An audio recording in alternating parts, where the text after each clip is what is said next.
Good morning, everyone. My name is Stephanie Fortunato, and I am a staff member at the Cancer Support Community of Greater Philadelphia. And today we are going to be talking about our program, Open to Options, which is one of the services we offer. So we are streaming here both on Zoom and on Facebook Live. So we have some attendees joining us in Zoom. And so for our Zoom attendees, we're just asking everybody to keep their video off as well as be on mute.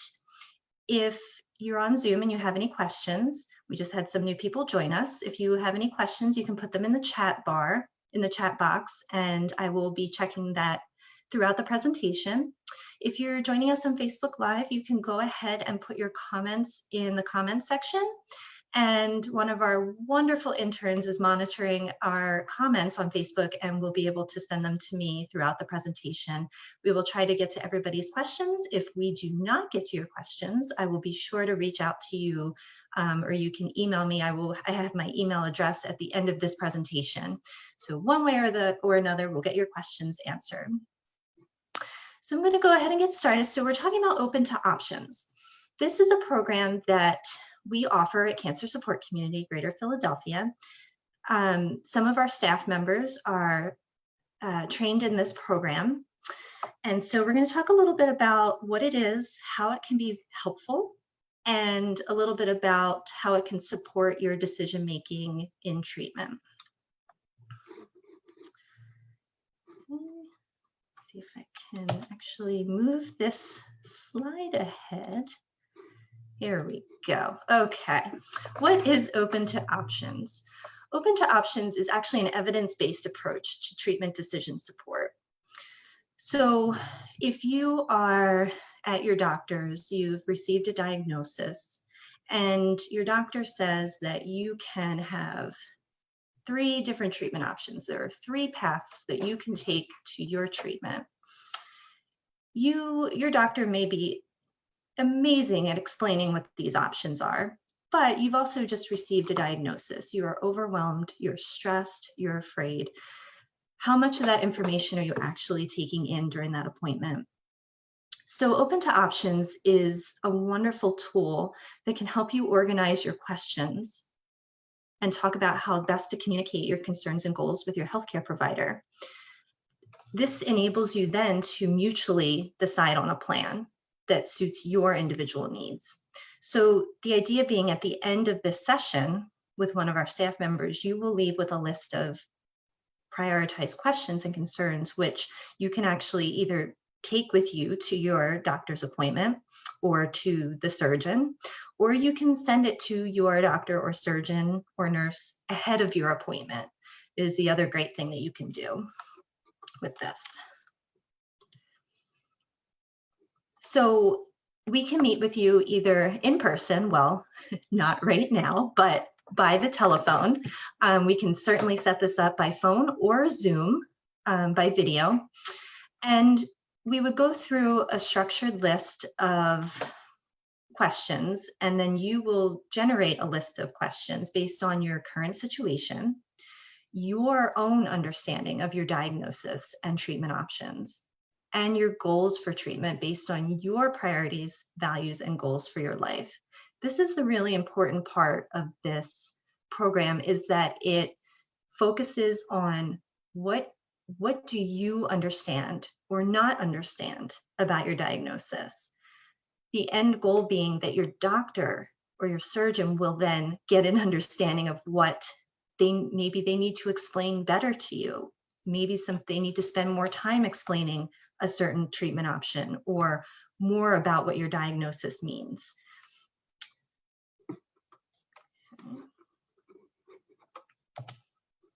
Okay. 3 key components of this is that people are facing new or challenging diagnosis and often feel very unprepared. This decision support can help with better outcomes, especially in making decisions together with your healthcare provider. And as I mentioned, this is evidence-based. I'm going to go a little bit more into that a little bit later, but it's backed by research, and it suggests that when patients are assisted in advance of their appointment in any sort of form, that it helps them to better ask important questions, benefit from the information provided, and engage actively with the physician in treatment decisions.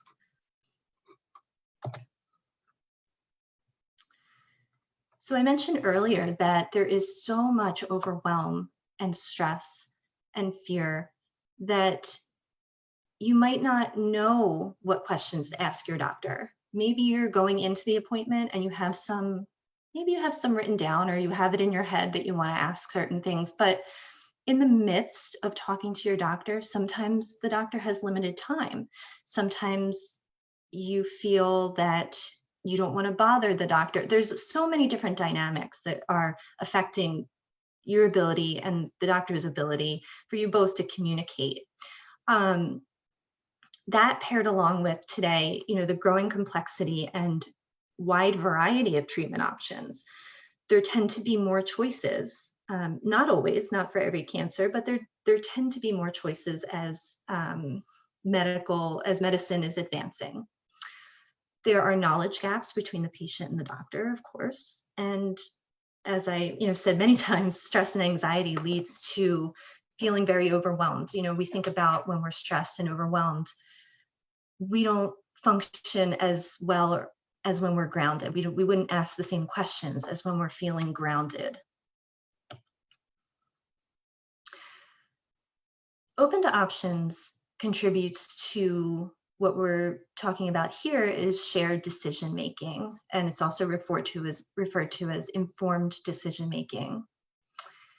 The definition of this is that it's a collaborative process that helps the patient and their healthcare provider make decisions together, which integrates scientific evidence, the medical team's expertise, and the patient's preferences and treatment goals.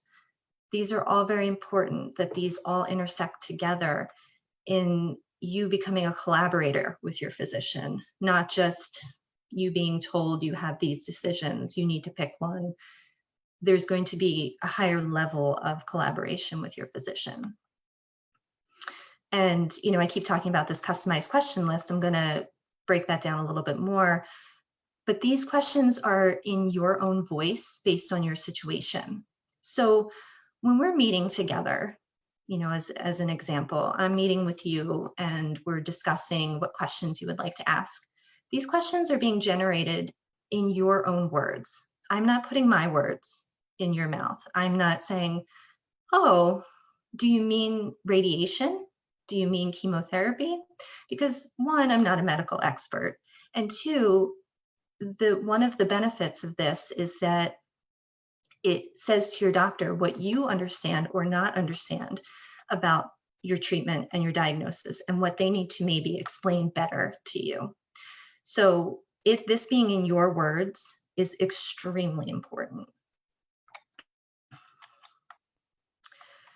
So I mentioned a little bit before about the evidence-based portion of this. This is all backed by research, and there was an original pilot study where data suggested that decision support helps patients reduce distress, anxiety, and decisional regret. So, if you're just making a decision because you feel like you have to make a decision and your physician said you have a week to make a decision and you just pick one thing, well, that can oftentimes lead to you thinking, did I actually make the right decision? I don't know if I asked the right questions. So going through using a tool like Open to Options can help reduce that decisional regret. A survey of patients reported greater rapport between patients and doctors. 87% of participants felt Open to Options contributed to more productive appointments and reported lasting skills in preparing for future appointments. And significantly, 42% of patients discussed the option of participating in a clinical trial with their doctor, and 19% of patients actually joined a clinical trial, compared to the national average, where only 3 to 5% of adult cancer patients enroll in a clinical trial. And we have a question. Who do you think Open to Options inspired more people than on average to join a clinical trial? Why do you think? open to options inspire more people on average to join a clinical trial. I believe it goes back to that informed decision making and the empowerment on the patient's part to ask questions.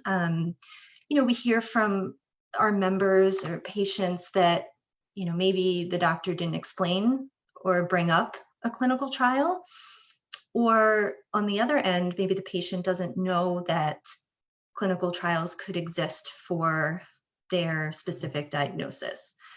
So there can be a knowledge gap there. And maybe the doctor has mentioned clinical trial, but maybe didn't really go into much more detail. Well, if the patient brings that up in an open to option session, we can dig into that a little bit. We can ask some questions about it. And once the questions are asked, then the doctor is going to understand that it's important that the patient understands what the clinical trial is. So I think it goes back to that increase of information, the empowerment to ask questions about the clinical trial. Does that answer your question? Great. Okay, so we'll go ahead and move forward. Okay. So why do an open to option session? Why would you need a tool like this? Sometimes you need to decide very quickly and make a treatment decision. Sometimes the doctor will tell you have time. Either way, open to options can help you ask those questions. How much time do I have? When do I need to decide whether I need chemo or radiation? Why do I need to decide so quickly? What is the rationale behind that? We can uncover all of these questions. We discussed earlier, it's hard to process information and the events of receiving a diagnosis, or to fully engage in treatment conversations when you're feeling very overwhelmed. So this is a way to step back and take things in baby steps, one thing at a time. More things to consider when there's greater treatment option variety, and there's more questions that come along with that. It integrates your voice into treatment. What works for you? You identify priorities, goals, concerns that define your quality of life. If you have specific goals for what you want in your life, maybe you are retired, maybe you have grandchildren, you want to run around with those grandchildren. Well, maybe you're facing a surgery. You might want to ask very specific questions about your recovery time. What's that going to look like long term?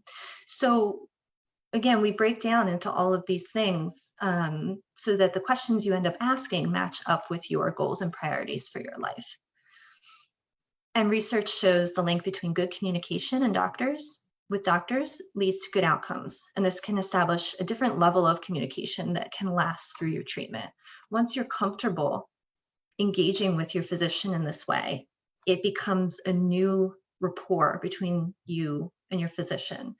And this is more likely to keep up through your treatment. So who at Cancer Support Community can help you with this and can do an open to option session with you? Most of our staff can. So we are licensed counselors and clinical social workers, and we have been specifically trained in doing this. We all attended a training and are able to schedule and do a session with you.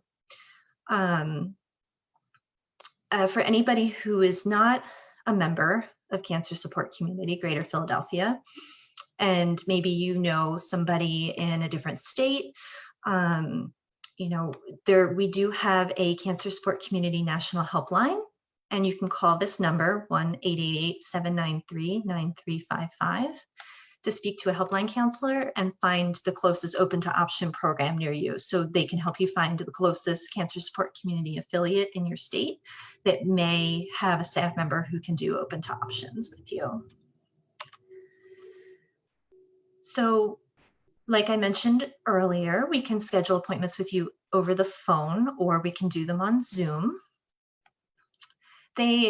it's scheduled between you and the staff person who's conducting the open to options session. And so it's just a mutually agreed upon time. And sessions can last typically between 30 and 50 minutes. And it is a one-off session. It's intended to happen once. But if you are comfortable with it, you can let us know that you want us to follow up with you after your doctor's visit. And we would love to hear how your appointment ended up going. These sessions are free, as always, along with all of our programs here at Cancer Support Community Greater Philadelphia. You can email me, Stephanie Fortunato, at stephanie@cancersupportphiladelphia.org to schedule a session with one of our staff members, or you can call us at either one of our location phone numbers. We are checking our messages daily. I'll just leave this up for a second so you can take down the information.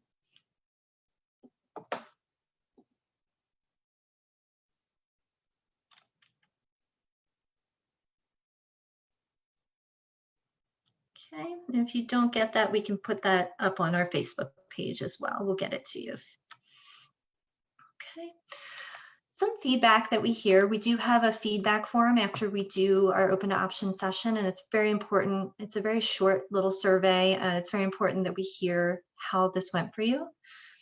Participants who have done open to options have reported feeling less anxious about their upcoming appointment, more positive about what was accomplished in the appointment, better about the treatment decision that they ended up making, and more informed and aware of whether a clinical trial might be a good option for them, and that their oncologist was able to answer most of their questions. On the physician end, doctors shared that they are grateful that open to options help them communicate better with patients about the goals and directions of treatment, and a belief that open to options leads to more productive appointments with patients that supported information exchange. So one doctor was quoted as saying, "They didn't bring me more questions, they brought me better questions." So you might still have a lot of questions, and that's fine, but they're going to be more targeted. We have a question from our audience. Okay.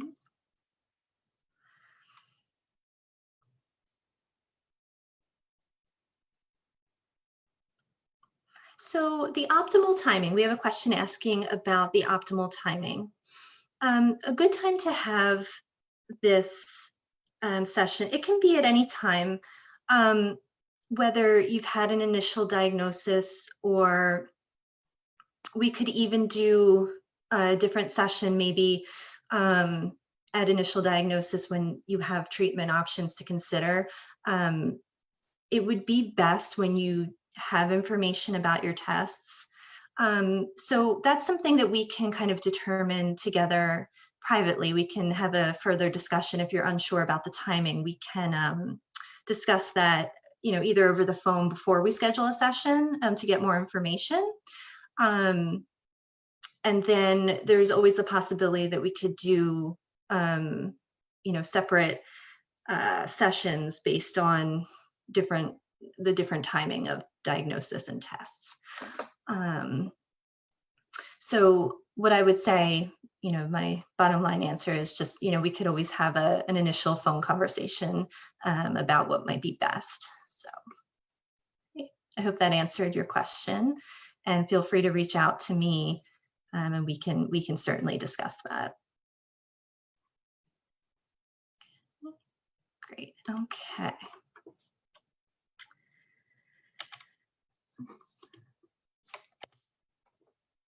Okay, so tips for sharing your list with your doctor. We do have a letter that explains what open to options is. Some people might find that this is a beneficial thing to send to their doctor before their appointment, to prep their doctor and saying, this is a little bit about the program, this is something that I did, and I'm going to be sending you a list of questions. Another good thing to do can be sending or dropping off the list in advance of your appointment, so that the doctor is also prepared with your questions ahead of time and will anticipate and know that you want these questions answered during your appointment. Some patients you may decide you want to print 2 copies and give your doctor a copy to keep in your file. That's another great option to have. Definitely either way, whether you send it ahead of time or you bring it right to your appointment, bring it with you. Even if you've sent it to your doctor ahead of time, have your own copy and start with it. These are your questions from the start. Waiting to bring out this list, it can often make you feel rushed at the end. One of the statements in, being firm in asking the doctor and letting them know that you have questions and concerns and you need them answered is a statement such as, I put together this list of questions and concerns, and I was really hoping we could discuss this today. When we come up with your list of questions, we will organize them in order of priority. And this ensures that you have time to get to the questions that are most important to you. And maybe you would be able to share the bottom half of your questions with your doctor at your next appointment. That's really up to you, but putting them in priority order is one of the things that we do just for this reason. So you get to your most important questions with the doctor first. Okay, so building confidence in speaking with your medical team. There are, of course, many barriers to effective communication with your healthcare team. These are just some of them.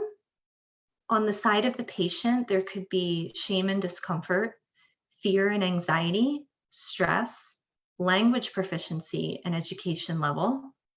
On the side of the provider, time constraints, they're an authority figure, frustration, and their level of interest and curiosity. So then kind of in the middle here, intersecting with both patient and provider. Think about, we all have different ideas about and beliefs about health and our values around health. Our culture, race, ethnicity, our environments all affect what we believe about our health and what we know about it. Personality, our language, and the power dynamic. These are all varying barriers, and they can prevent effective communication between us and our doctors. So, enhancing communication. The Open to Options tool is one way to enhance communication, and it can lend to, as we talked earlier, to better communication across all of your treatment with all of your doctors. You as the patient have a right to know about the benefits and risks of every health care decision that you make, and you have the right to ask questions and receive answers to those questions. And this elements of shared decision making, or as we called it earlier too, informed decision making. Both the healthcare provider and the patient recognize and acknowledge that a decision is required. Both the healthcare provider and patient know and understand the best available evidence concerning the risks and benefit of each option. And decisions must take into account both the provider's guidance and the patient's values and preferences. So these all lend to healthy, enhanced communication between you and your healthcare provider. Some tools of communication. So there's some things you can do to really be prepared for this, be prepared for your appointments. Taking notes is huge. I have seen really good providers ask the patient to repeat back to them what they've just said to the patient.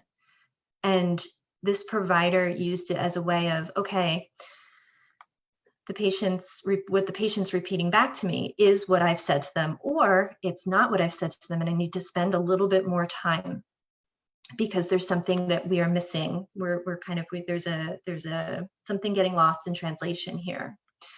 If your provider, not every provider is going to do this, and that's okay, but what you can do to take charge is to then say to your provider, let me see if I understand everything you just said. And you can take the initiative of repeating back to them what you've understood as to what they just told you. The National Patient Safety Foundation has a tool called the Ask Me 3, and it's basically 3 different questions that enhance communication with your provider, and that is, what is my main problem? What do I need to do about it? And why is it important for me to do this? So you can also structure your questions and your appointments around these ask me 3 questions. I personally always tell people to bring a notebook to their appointment and keep track of, almost have an appointment diary or a medical diary. Keep track of your symptoms and questions that come up in between appointments. I've done this so many times, where a question comes up that I want to ask my doctor. I do not write it down. And then I get to the appointment and I completely forget what that question was. And imagine if you're having stress and anxiety about this appointment. So when it comes to you, putting it in a notebook can be huge. And you bring that notebook with you to your appointment. And you want to just keep that all in one notebook where it's easy to find in your home, or you keep it in your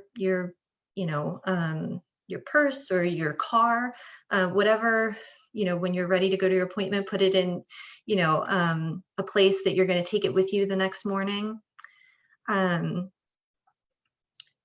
This next point here, arrange to bring a family member or friend. I realized, so this was made obviously before the coronavirus challenges, but so you may not be able to bring a family member or friend to your appointment, which can really add to stress and anxiety about your appointment.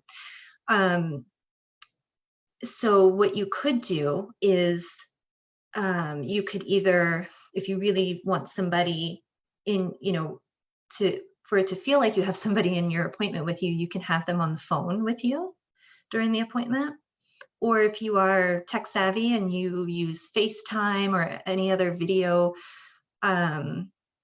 application, you could have them on FaceTime or that video application with you in the appointment. So they can still be another set of eyes and ears for you in that appointment. The other great thing about the Open to Options is if you're comfortable with it, you can share it with a family member or friend who would normally assist you with your appointments. And this way you can get them on the same page as to what your concerns and priorities are. And if they have any questions that they want to add to it, they can do so, but at least then they know and are on the same page with you and what you're going to ask during the appointment. If you need an interpreter, try to let your provider know ahead of time so they have time to arrange for that service. Okay. So my last slide here is just a quote from somebody that participated in the Open to Options program. And they said, "It's like swimming in the middle of the ocean, but at least now I know how to float." So that is the end of my presentation here. I'm just gonna see if we have any other questions, but like I said earlier, if you do have any questions and maybe didn't want to ask it in the chat, or you think of something after we're finished today, feel free to email me or send us a message on Facebook. We can help you out. We can talk with you about whether you think this is going to be a good service for you. And as well, what I said earlier about the timing, we can also have a pre-conversation about, what's going to be best for the timing of doing this. It works best when you do have a treatment decision to make. So again, if you have any questions, reach out to us. Still not sure about it, still reach out to us and we can really help you individually figure out if this is the right service for you. And so with that, we don't have any more questions. So I think we will go ahead and end our broadcast. But I look forward to talking with anybody who would like to take advantage of this service. Thank you so much for joining us today and have a wonderful rest of your day.